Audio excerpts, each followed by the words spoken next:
Hola muchachos, buenos días para todos. Me voy a permitir a través de un video hacer algunas aclaraciones que les permita comprender más los temas que han tenido dificultades.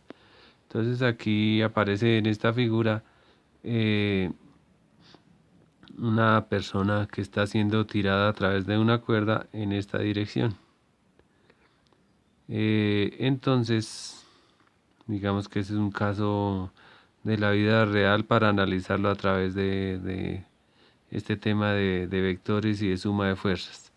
Entonces, inicialmente, pues aquí le dibujan el plano cartesiano, eje X y eje Y. Digamos que la diferencia principal entre las componentes que hablábamos y el método trigonométrico, básicamente el método trigonométrico permite calcular una componente, ¿sí?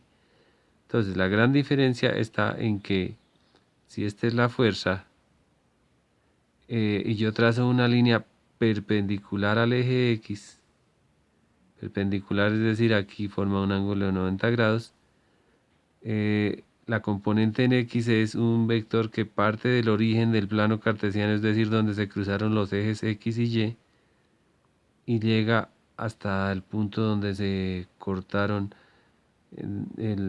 la línea que venía desde el vector, desde el extremo o punta del vector hasta aquí, ¿sí?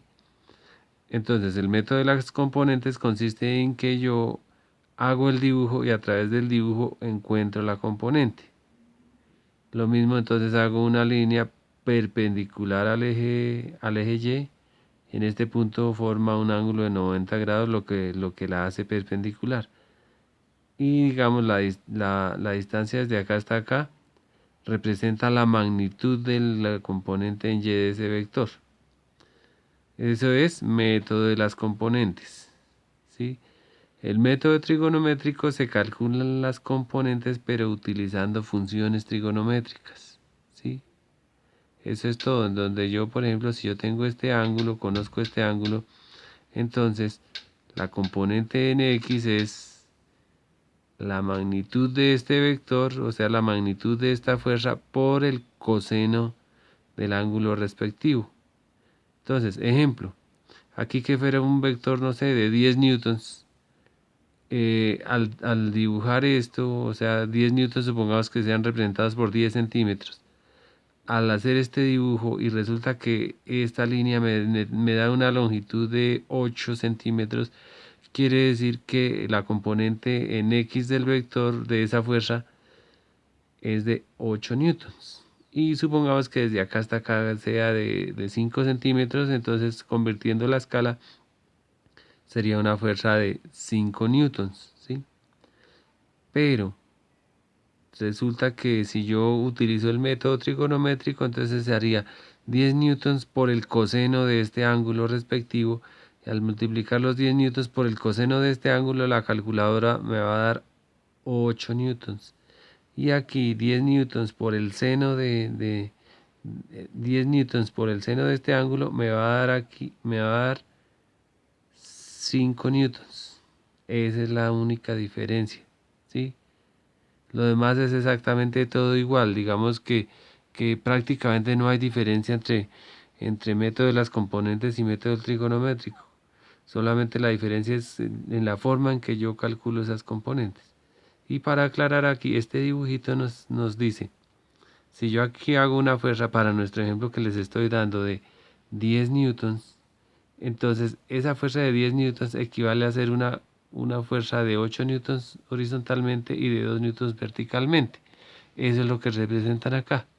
Entonces, el señor que está ahí cómodamente sentado va a recibir una fuerza de 10 newtons, pero esa fuerza de 10 newtons actúa sobre él de la misma manera que actuaría en una fuerza horizontal de 8 newtons y vertical de 5 newtons para nuestro ejemplo, ¿sí?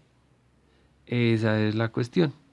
Y aquí entonces aparece que con mayor claridad el plano cartesiano dibujado, eje X y eje Y, ¿sí? Entonces, ¿cuál es el objetivo si aparentemente es lo mismo?